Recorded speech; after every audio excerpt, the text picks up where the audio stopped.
Welcome to TNPS maths. நான் உங்கள் ஜெயபால். வணக்கம். Day number 30. So day number 30ல் ப்ராஃபிட் அண்ட் லாஸ் தான் நம்ம பார்க்குறோம். லாபம் மற்றும் நஷ்டம். டே நம்பர் 26லேருந்து டே நம்பர் 30 வரைக்கும் இந்த ப்ராஃபிட் அண்ட் லாஸ் தான். ஸோ இந்த மாதிரி ப்ராஃபிட் அண்ட் லாஸ் கொஸ்டின் கேட்டிருப்பாங்க அப்படிங்கிறது இது ஒவ்வொரு டேலையும் நம்ம பார்த்துருக்கோம். ஸோ இன்றைக்குரிய டேல என்னென்ன கொஸ்டின் கேட்டிருக்காங்க அப்படிங்கிற பார்ப்போம். தள்ளுபடி என்பது டேஷின் மீது கணக்கிடப்படும் அப்படிங்கிற கொஸ்டின் கேட்டிருக்காங்க. ஆக்சுவலாக வந்துட்டு இந்த தள்ளுபடிங்கிற கான்செப்ட்டுக்கு என்ன அப்படின்னா, நம்ம ஒரு குறித்த விலை அப்படின்ட்டு மார்க் பண்ணியிருப்போம். அதாவது குறித்த விலைன்ட்டு ஒரு டிசைட் பண்ணியிருப்போம். அதிலேருந்து நம்ம தள்ளுபடி பண்ணுவோம். ஓகேங்களா? குறித்த விலை மைனஸ் தள்ளுபடி. இது தள்ளுபடி பண்ணிட்டோம் அப்படின்னா அங்கே நம்ம விற்றுருவோம். அப்போ விற்ற விலை அப்படின்னு நம்மளுக்கு கிடைக்கும். ஓகே, குறித்த விலை மைனஸ் தள்ளுபடி ஈக்குவல் டு விற்ற விலை. அப்போ இதில் என்ன அப்படின்னா, குறித்த விலை எதன் மீது கணக்கிடப்படும் அப்படின்னா, தள்ளுபடி எதன் மீது கணக்கிடப்படும் அப்படின்னா குறித்த விலை அப்படிங்கிற ஆப்ஷன் இருந்தால் அதை நம்ம நோட் பண்ணுறோம். ஸோ இங்கே வந்துட்டு விற்ற விலை ஈக்குவல் டு விற்ற விலை அப்படிங்கிற கான்செப்ட் வந்திருக்கனால ஆப்ஷன் பி இதை நம்ம எடுத்துக்கலாம். ஓகேங்களா? நெக்ஸ்ட் கொஸ்டின் பார்ப்போம்.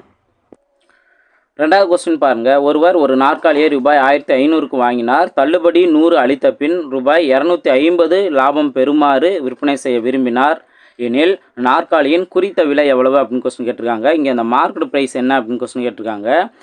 இப்போது மார்க்கெட் ப்ரைஸ் என்ன அப்படின்னா, இங்கே கொடுத்துருக்க இந்த 3 அமௌண்ட்டும் வர அளவுக்கு பாருங்கள். ஃபஸ்ட்டு 1500 அவர் வாங்கியிருக்காரு. அதில் அவர் ஏதோ ஒரு அமௌண்ட்டு டிசைட் பண்ண போகிறாரு. அதில் வந்துட்டு என்ன பண்ண போகிறாரு, அந்த அமௌண்ட்லேயே வந்துட்டு 100 ரூபா தள்ளுபடி கொடுக்கணும் அப்படின்னு நினைக்கிறார். அப்போ அந்த 100 ரூபா தள்ளுபடி கொடுக்கணுன்னாலும் இந்த வாங்கிய விலையோடு நம்ம ஆட் பண்ணியிருக்கணும். ஏன்னா இதெல்லாம் நம்ம கழிக்க போகிறோம். அடுத்தது அந்த குறிப்பிட்ட விலையில் 100 ரூபா டிஸ்கவுண்ட் பண்ணாலுமே கூட, தள்ளுபடி கொடுத்தாலுமே கூட அவருக்கு எவ்வளோ கிடைக்கணும், 250 ரூபா கிடைக்கணும், லாபம் கிடைக்கணும். ஓகேவா? அப்போ இங்கே 250 இது எல்லாத்தையும் ஆட் பண்ணுங்கள்.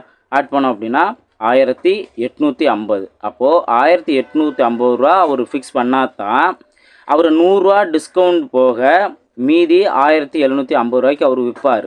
அதில் அவருக்கு 250 ரூபா லாபம் கிடைக்கும். அப்போ அவர் வாங்கின விலையே 1500 ரூபாயே வந்துடும். ஓகே, இதுதான் நீங்கள் புரிஞ்சுக்கிட்டே. ரொம்ப சிம்பிளான கான்செப்ட் தான்.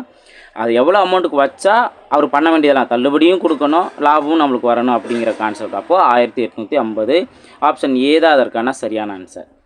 நெக்ஸ்ட் கொஸ்டின் பார்ப்போம். மூணாவது கொஸ்டின் பாருங்கள். 25% விலை உயர்வுக்கு பின் ஒரு மூட்டை உளுந்தம்பருப்பின் விலை ரூபாய் 1875 எனில் அசல் விலையை காண்க அப்படின்னு கொஸ்டின் கேட்டிருக்காங்க. இது நம்ம ஆல்ரெடி பார்த்த ஃபார்மெட் தான். 25% விலை உயர்வுக்கு பின்னு தான் அந்த அமௌண்ட் என்ன, 1875. அப்போது இது எத்தனை சதவீதங்கிற நோட் பண்ணோம். ஏற்கனவே ஒரு பொருளோட விலை 100% இருக்கும். இந்த அமௌண்ட்டுக்கு விற்றனால அவருக்கு 25% லாபம் வந்துடுச்சு. அப்போது மொத்தத்துக்கு 125% வேல்யூ தான் இந்த அமௌண்ட். அப்படின்னா அவங்க அசல் வேல்யூ 100% என்ன அப்படிங்கிறத கொஸ்டின் கேட்டிருக்காங்க. இதை சிம்பிளை பண்ணலாம்.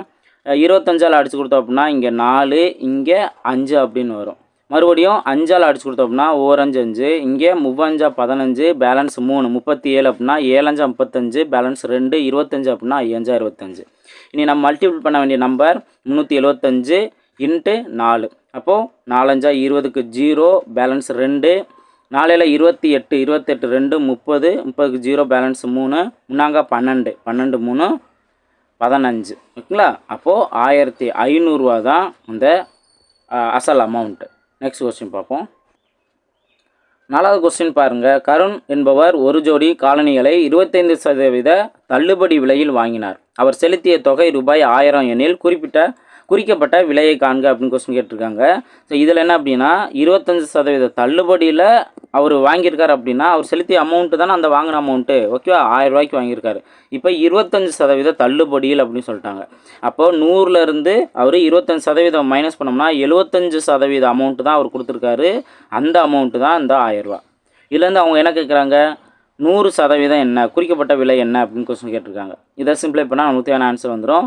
இப்போ 25ஆல் அடித்து கொடுத்தீங்க அப்படின்னா இங்கே 3 அப்படின்னு வரும், இங்கே 4, இந்த ஒரு 0, அப்போ 40 அப்படின்னு வரும். இனி நம்ம எதையும் சிம்பிளை பண்ண முடியாது, கிராஸ் மல்டிபிள் பண்ணிவிட்டு டிவைட் பண்ணலாம். கிராஸ் மல்டிபிள் பண்ணோம் அப்படின்னா இங்கே 4000னு இருக்கும், டிவைடட் பை 3. ஓகேங்களா? இது கிராஸ் மல்டிபிள் பண்ணும்போது இதுதான் இந்த எக்ஸோட வேல்யூ. இப்போ சிம்பிளை பண்ணுங்கள்.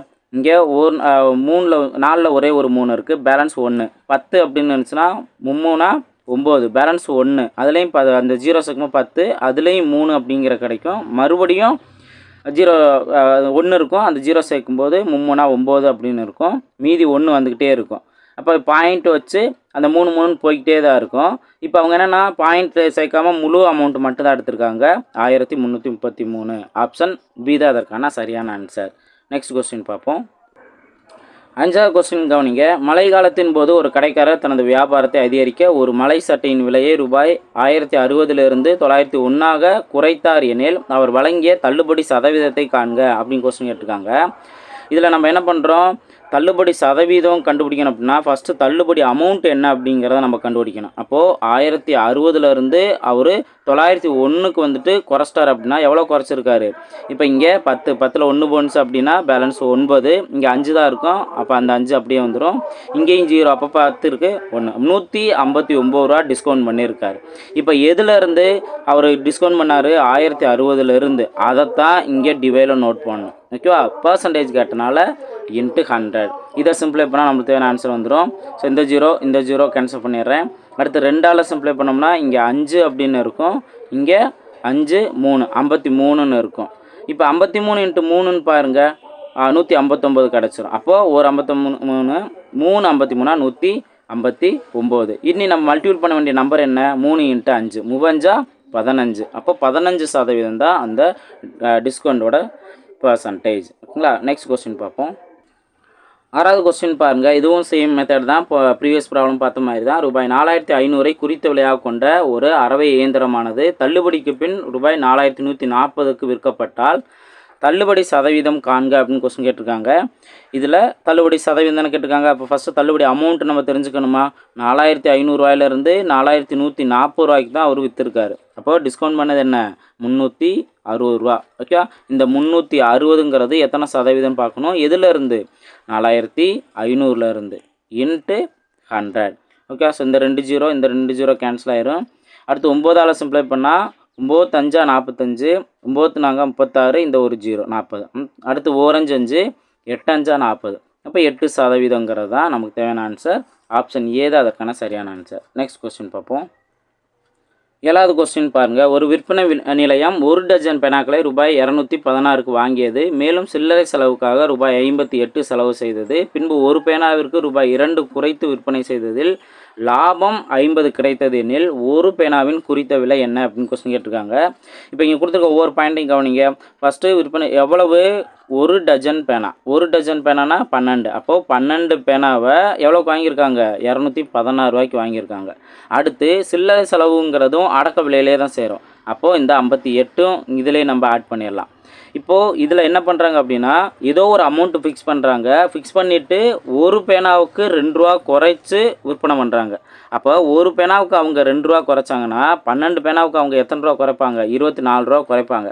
இந்த குறைக்க வேண்டிய அமௌண்ட்டையும் வந்துட்டு இதோட நம்ம சேர்த்துக்கணும். சேர்த்தா தான் அவங்க ஒரு எவ்வளவு ரேட்டுக்கு ஃபிக்ஸ் பண்ணுறோம் அப்படிங்கிறது தெரியும். ஓகேவா, அடுத்தது இதை இந்த மாதிரி பண்ணியுமே கூட லாபம் எவ்வளோ கிடைக்கணும், 50 ரூபா கிடைக்கணும். அப்போ ஏதோ ஒரு அமௌண்ட்டுக்கு ஃபிக்ஸ் பண்ணுறாங்க, அதில் லாபமும் 50 ரூபா கிடைக்கணும். இந்த எல்லா அமௌண்ட்டும் சேர்ந்தால் தான் 12 பேனாவுக்கு அவங்களுக்கு எவ்வளோ விற்கணும் அப்படிங்கிறது தெரியும். ஓகே, இதெல்லாத்தையும் ஆட் பண்ணுங்கள். 10 18க்கு 8, பேலன்ஸ் 1, இங்கே 2 7 9 14, 14க்கு 4, பேலன்ஸ் 1, அப்போது 3, 348 ரூபா. அப்போ 12 பேனாவை எவ்வளோக்கு விற்கணும், 348 ரூபாய்க்கு விற்கணும். அப்போ தான் வந்துட்டு அவங்களுக்கு தேவையான 50 ரூபா லாபமும் கிடைக்கும், ஒரு பேனாவுக்கு 2 ரூபா டிஸ்கவுண்ட்டும் பண்ண முடியும். ஓகேவா, ரைட். இப்போது அவங்க கேட்டுட்டு இருக்க கேள்வி என்ன, ஒரு பேனாவின் குறித்த விலை என்ன. அப்போ 348, 12 பேனா 348 விற்றாங்க அப்படின்னா ஒரு பேனா என்ன. அப்போது டிவைடில் 12 நம்ம டிவைட் பண்ணோம் அப்படின்னா இங்கே 2 12 24, 24 பவுன்ஸ் அப்படின்னா பேலன்ஸ் 10, 108ன்னு இருக்கா, 108ன்னு இருந்துச்சுன்னா 12 × 9 108. அப்போது இங்கே 29 அப்படிங்கிற வரும். அப்போ ஒரு பேனாவை எவ்வளோக்கு விற்கணும், 29 ரூபாய்க்கு விற்கணும். ஆப்ஷன் டி தான் அதற்கான சரியான ஆன்சர். ஓகேங்களா, நெக்ஸ்ட் கொஸ்டின் பார்ப்போம்.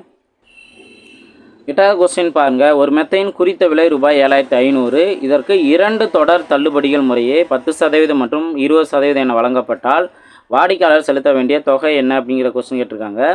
இதில் நம்ம அந்த கூட்டு வட்டி கான்செப்ட்லேயே நம்ம பண்ணுறதான் பண்ணலாம், ஆர் இன்னொரு மெத்தட்லையும் பண்ணுறதான் பண்ணலாம். இப்போது குறித்த விலை 7500 ரூபாய்க்கு ஃபிக்ஸ் பண்ணிவிட்டு மொதல் டைம் 10% தள்ளுபடி. அப்போ 100லேருந்து அந்த 10 குறைச்சோம்னா 90. 90/100. அடுத்தது 2வது டைம் 20% தள்ளுபடி. அப்போது 100லேருந்து 20 குறைச்சோம் அப்படின்னா 80. 80/100. இதை சிம்பிளை பண்ணால் நம்மளுக்கு தேவையான ஆன்சர் வந்துடும். இந்த 2 0 இங்கே இருக்க 2 0.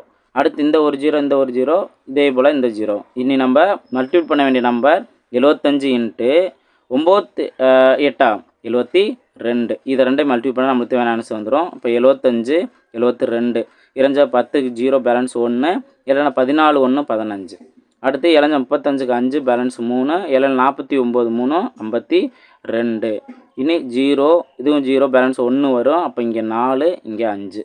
5400 தான் அந்த டிஸ்கவுண்ட் பண்ண பின்னாடி வரக்கூடிய அமௌண்ட்டு. ஓகேங்களா? நெக்ஸ்ட் கொஸ்டின் பார்ப்போம். 9வது கொஸ்டின் பாருங்கள். தொடர் தள்ளுபடிகள் முறையே 15% மற்றும் 25% என்றவாறு தரப்பட்டு ஒரு சலவை இயந்திரம் ரூபாய் 15,000க்கு விற்கப்பட்டது எனில் அதன் குறித்த விலை என்ன அப்படின்னு கொஸ்டின் கேட்டிருக்காங்க. நம்ம ப்ரீவியஸாக பார்த்த அதே கொஸ்டின்லேயே அப்படியே வந்து ரிவர்ஸாக. இப்போது இங்கே என்ன பண்ணுறாங்க, எவ்வளோ ஸ்டார்டிங்கில் குறிச்சிருக்காங்க அப்படின்னு தெரியாது. இப்போ இதிலேருந்து 15% தள்ளுபடி. அப்போ 100லேருந்து 15 போனுச்சு அப்படின்னா 85. 85/100. அடுத்தது 2வது 25% தள்ளுபடி பண்ணுறாங்க. அப்போது 100லேருந்து 25 மைனஸ் பண்ணோம்னா 75. 75/100. இதெல்லாம் தள்ளுபடி பண்ண பின்னாடி எவ்வளோ அமௌண்ட்டு விற்கிறாங்க, 15,000க்கு விற்கிறாங்க. ஓகேவா? இது இப்போ இதை எப்படி இதை சிம்பிளை பண்ணால் நமக்கு தேவையான ஆன்சர் வந்துடும். சிம்பிளை பண்ணால் 25ஆல் அடிச்சு கொடுத்தோம்னா இங்கே 3 இங்கே 4 அப்படின்னு வரும். இங்கே 5ஆல் அடிச்சு கொடுத்தோம் அப்படின்னா 17. ஓகேங்களா? 8 பேலன்ஸ் 3. அப்போது 35 அப்படின்னா 7 35. இங்கே 20. ஓகேவா? இப்போ இந்த 3ஐயும் இந்த 15 அடிச்சு கொடுத்தோம் அப்படின்னா 5000. இப்போ இந்த சைடு இருக்க 5000. இப்போ நெக்ஸ்ட் நம்ம என்ன பண்ண போகிறோம், டிவைடில் இருக்க இந்த 20ம் 4ஐயும் ஈக்குவல் டு இந்த சைடு மல்டிபிளுக்கு நம்ம கொண்டு வந்துடும். 20 × 4. அப்போ என்ன ஆன்சர் வரும், 20 × 4 80. 80 × 5000. அப்போ 8 5 40. 8 5 40. மீதி இருக்க அந்த 5 0 4 0. ஓகேவா? டிவைடட் பை இந்த 17. ஓகேவா? இதை சிம்பிளை பண்ணணும். சிம்பிளை பண்ணால் நமக்கு தேவையான ஆன்சர் வந்துடும். இப்போ 17ன்னு எடுத்துட்டோம் அப்படின்னா இங்கே 2 17 34 தான் வரும். ஓகே, மீதி 60. ஓகே, 60 அப்படிங்கிறம்போது 3ஆல் மல்டிபிள் பண்ணோம் அப்படின்னா 17 3ஆல் மல்டிபிள் பண்ணோம் அப்படின்னா 30 + 21 51 வரும். ஓகே, அப்போ 3 டைம்ஸ் 60ல் 51 போனுச்சு அப்படின்னா பேலன்ஸ் 9. ஓகே, இப்போ இந்த 9 அப்படின்னா 90 நம்ம எடுத்துக்கோமா. 90னா இங்கே 5 டைம்ஸ் நீங்கள் மல்டிபிள் பண்ணுங்கள். 50 + 35 85ன்னு வரும். 5 டைம்ஸ் நம்ம நோட் பண்ணுறோம். இந்த 3 டிஜிட்லேயே வந்து நம்ம கண்டுபிடிச்சிடலாம். 3 டிஜிட்லேயே. ஏன்னா இன்னும் அடுத்தடுத்தது இருக்கும். எக்ஸாக்டாக வந்து 2 3 5ஆல் டிவைட் ஆகுது. பாயிண்ட்லேயும் வரும்.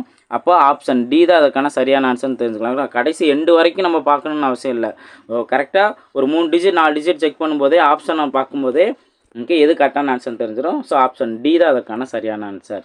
நெக்ஸ்ட் கொஸ்டின் பார்ப்போம். 10வது கொஸ்டின் பாருங்கள். ஒரு பொருளின் மீது வழங்கப்படும் இரு தொடர் தள்ளுபடிகள் முறையே 25% மற்றும் 20% எனில் இதற்கு சமமான தள்ளுபடி சதவீதத்தை காண்க அப்படின்னு கொஸ்டின் கேட்டிருக்காங்க. இப்போ இந்த மாதிரி 2% கொடுத்துருக்காங்க. ரெண்டுமே தள்ளுபடி தானே. அப்போ இதையும் -25% எடுத்துக்கணும், இதையும் -20% எடுத்துக்கணும். ஸோ இதை எடுத்து என்ன பண்ணுவோம், ஒரு வேல்யூ எக்ஸ் இன்னொரு வேல்யூ ஒய். இந்த ஃபார்மெட் என்ன அப்படின்னா ரெண்டுமே தொடர் தள்ளுபடியாக இருந்தால் -x -y -× +xy/100. இதுதான் இந்த ஃபார்மேட். ஓகே, எக்ஸுங்கிறது என்ன -25, ஒய்ங்கிறது -20 ப்ளஸ் 25 × 20 / 100. ஓகே, இங்கே -25னா அந்த டிஸ்கவுண்ட்னால அப்போ டேரெக்டாக நம்ம இந்த மாதிரி நோட் பண்ணிடுறோம். ஓகேவா? ஸோ இங்கேயும் மைனஸ், ஃபார்முலா மைனஸ், அப்போனால ப்ளஸ் வரும் அப்படின்ட்டு கன்ஃபியூஸ் ஆகிட வேண்டாம். ஓகேவா? எக்ஸுங்கிறது 25%, ஒய்ங்கிறது 20%. இப்போ இந்த ஃபார்முலா 2 தொடர் தள்ளுபடியாக இருந்தால் இந்த ஃபார்முலா இதில் நம்ம சப்ஸ்டியூட் பண்ணோம் அப்படின்னு தெரிஞ்சுக்கலாம். இப்போ அடிச்சு கொடுத்தோம் அப்படின்னா 1 25 25 4 25 100 1 4 5 20. அப்போது -25 -20 + 5. இதை சிம்பிளை பண்ணோம் அப்படின்னா இப்போ -25ல் 5 போனுச்சு அப்படின்னா மறுபடியும் -20 இருக்கும். அப்போ -20 -20 -40. அப்போது இதோட ரிசல்டன்ட் என்ன, 40%. ஓகேங்களா? நம்ம 25 20 அப்படின்னா மொத்தத்துக்கு வந்துட்டு 45 அப்படின்னு யோசிச்சிடக்கூடாது. ஓகே, 45 வராது. இதோட தொடர் தள்ளுபடி பார்த்தோம் அப்படின்னா ஃபைனலாக 40%தான் கிடைக்கும். இது நம்ம பேசிக் ஃபார்மேட் தான். ஓகேங்களா? ரைட். ஸோ அடுத்தடுத்த வீடியோவில் மீட் பண்ணலாம். தேங்க்யூ.